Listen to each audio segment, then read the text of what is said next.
Hey guys, I'm Angela, and this week I'm going to be showing you a quick and affordable way to build up a terrain board for your favorite war game. So let's head to the hobby table and talk about what we need for the project.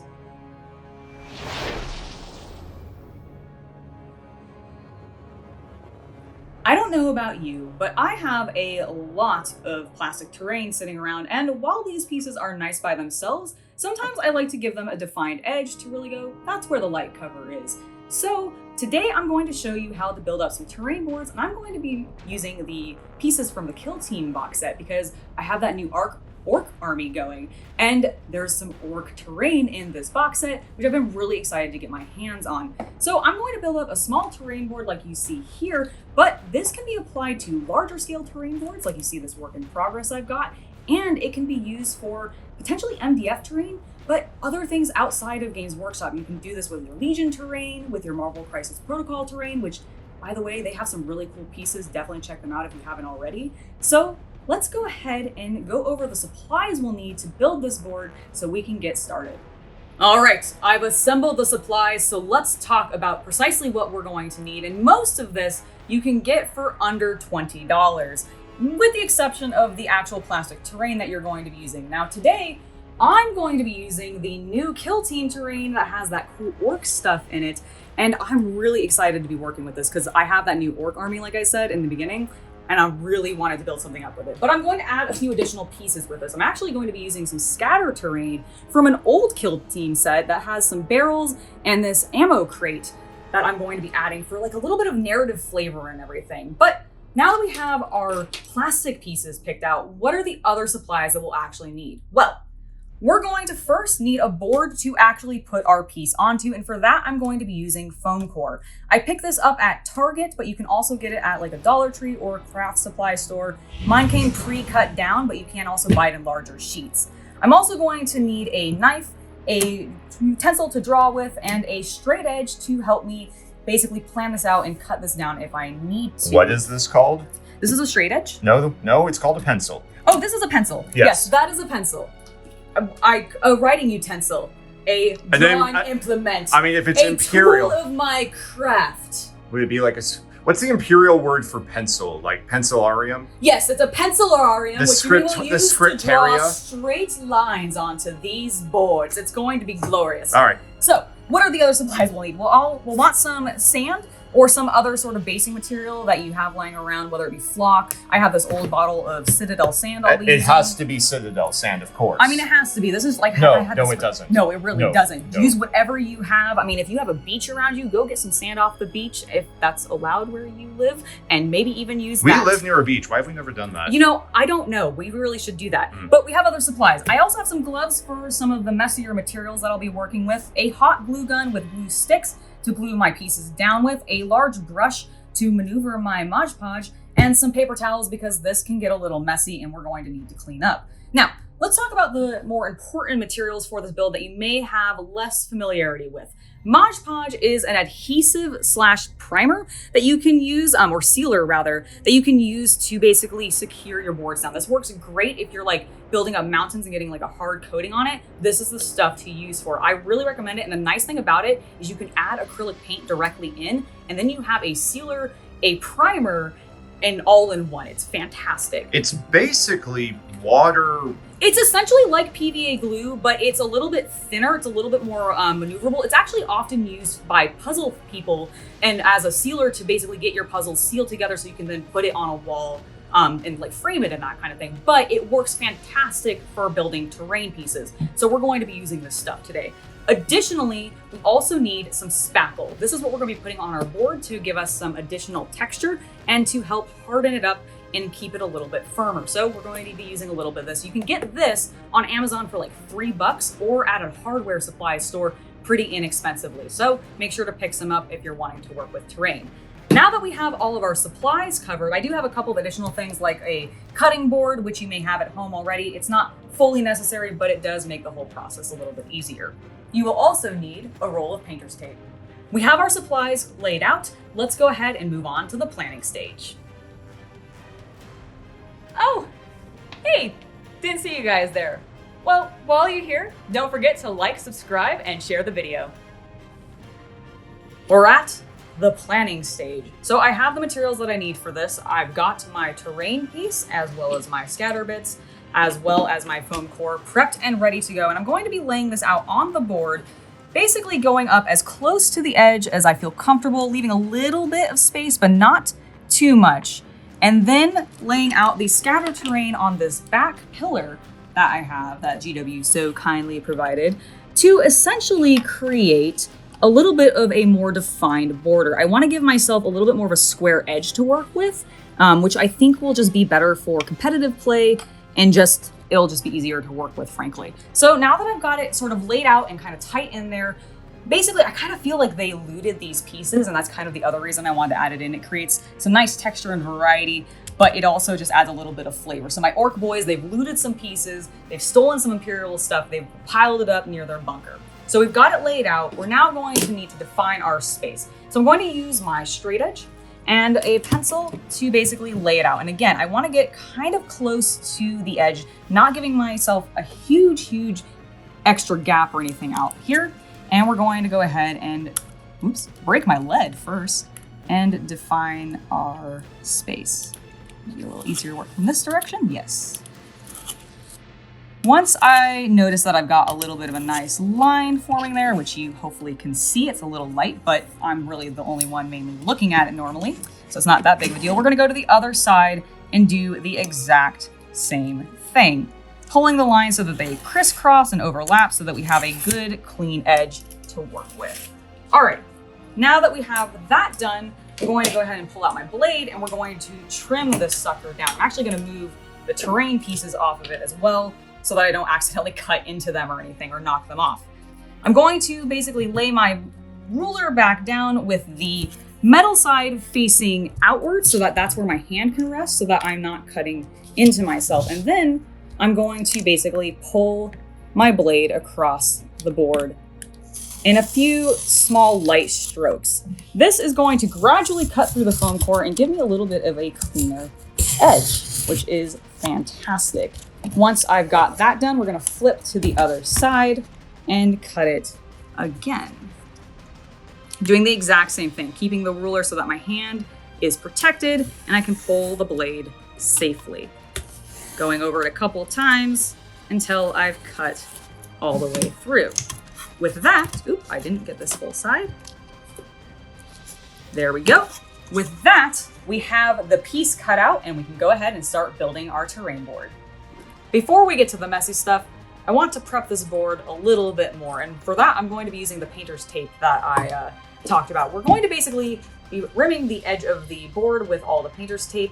This is going to give us a little bit more of a secure edge to work with. It's going to clean up the surface and prevent anything from getting into this super porous edge on the side, as you can see here. There we go. Oh, focus. Focus! Yeah, I get it. All right, so let's go ahead and cut off some pieces of tape and go ahead and start defining this edge with it, because really that is our objective here. I'm going to take off some pieces and just start lining the edge.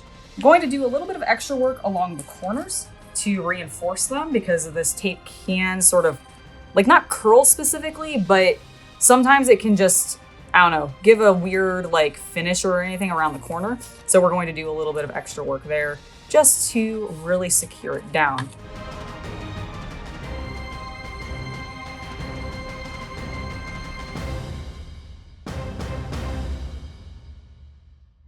Real quick, I wanted to show you guys in case you ended up in a circumstance like this. When you get to the corner of your board and you're wanting to get a little bit of a cleaner edge on there, one of the things that you can do is put your finger behind the tape and sort of press it along the edge so that the center gets pressed down, and then you fold the other two pieces over.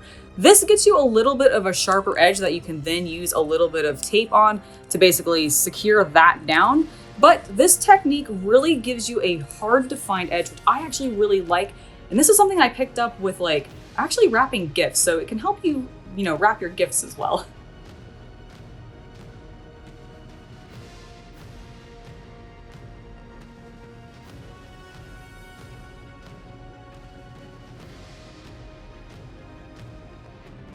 All right, I've got my gloves on because we're moving on to a little bit of a messy step. Next up, I'm going to be putting some spackle on both sides of my foam core board in a thin coating. The reason I want to do this is because right now, this, while a little stiff, is not super durable or rigid. And the spackle is going to give us some durability and rigidity, which is going to make this last a lot longer as we're using it in our wargaming. So let's go ahead, open this thing up, and actually start spreading this all over the board.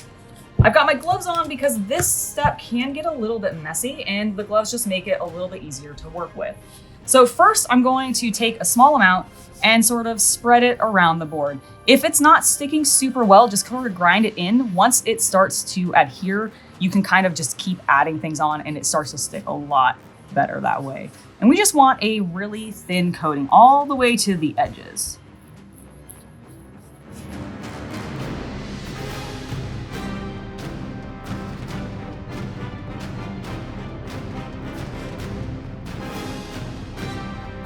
And we're going to do the other side. Once I'm done with the other side, I'll reinforce the edges. And I'm not going to worry at all about the texture that the paper towels might be, putting on the other side and everything. We are going to be doing a lot of other work and adding a lot of other texture and doing a lot of stuff to the surface. So it's gonna get covered and it's really not gonna be a problem.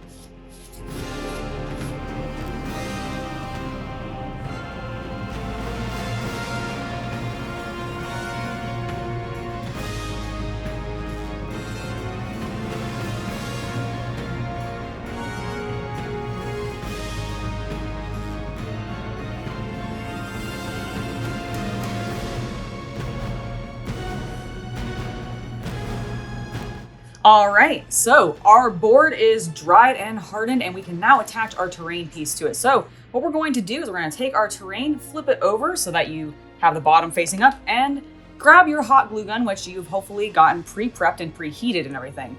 Then we're going to start dolloping out some glue all along the edge, just like this, to get a nice foundation for us to glue down with. You can rotate the piece. Yes, I know I can. This is actually a good angle for me right now. All right, so we're gonna get this all down. And the bottom of the pillar. Yes, and this is another segment. All right, we've got it all glued on. We're going to now line it up onto our board. Watch the corner. There we go.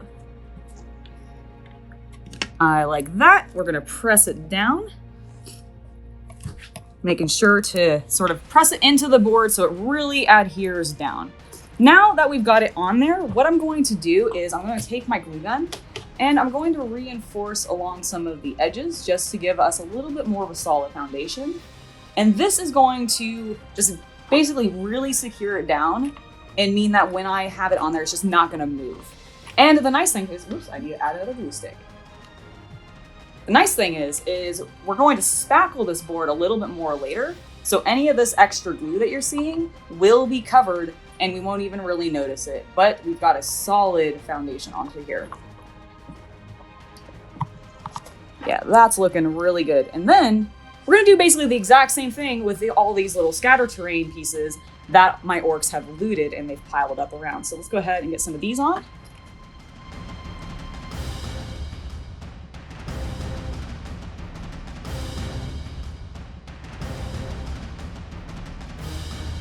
Next up, we're going to apply one more layer of our spackle to the board in a thin layer, and this will cover up any of the glue globs and start to provide some texture for us to work with our ground.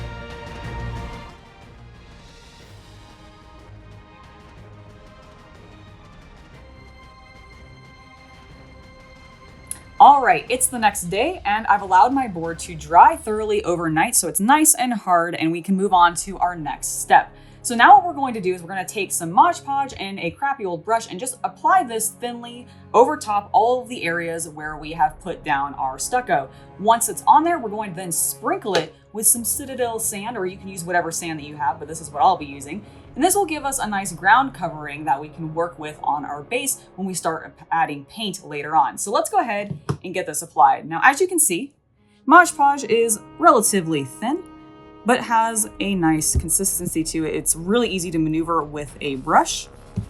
And we're gonna go ahead and just start getting this laid down in a nice, thin, even coat. We don't need a huge amount of this because you don't want to oversaturate your product and everything and make it too wet again. But we want to make sure that it's thoroughly covered so that our sand will stick to it.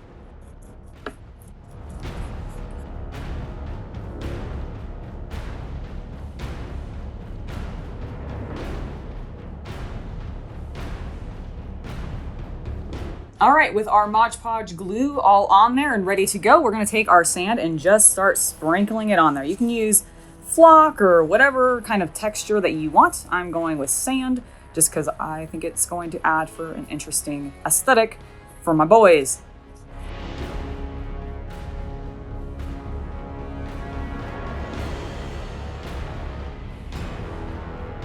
And we're now going to use that same old brush to just work the sand in, giving us even more texture.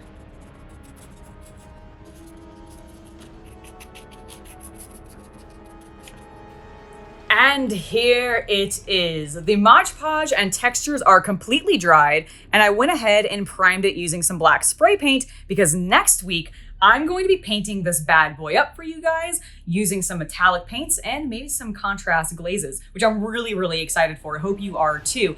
If you guys enjoyed learning about this project, make sure to hit that subscribe button and hit the like button to let me know about it.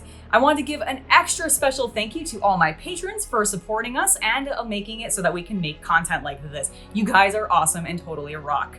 Now, I've been Angela. You guys have been watching Hobby Night, and I'll see you next time. Bye.